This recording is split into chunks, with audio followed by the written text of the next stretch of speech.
And this is just a little another restaurant review for you guys. This is our favorite restaurant. It's called Tanaka, and they have such yummy, delicious, kind of traditional Japanese food and sushi.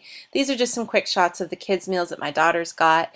My one daughter got one that had sushi in it, and my youngest daughter has this one that has some yummy shrimp, fried shrimp.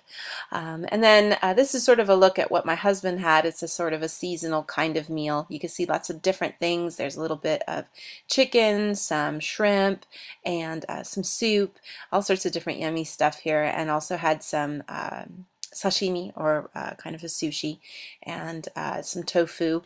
And then mine, I got a kind of rice bowl with some tempura on top and some yummy miso soup too. This kind of tempura always features whatever is a seasonal vegetable for the time, so that was really delicious. And then my soup is also featuring the seasonal kind of asari or clam, I guess is what you call it, which is really yummy too. So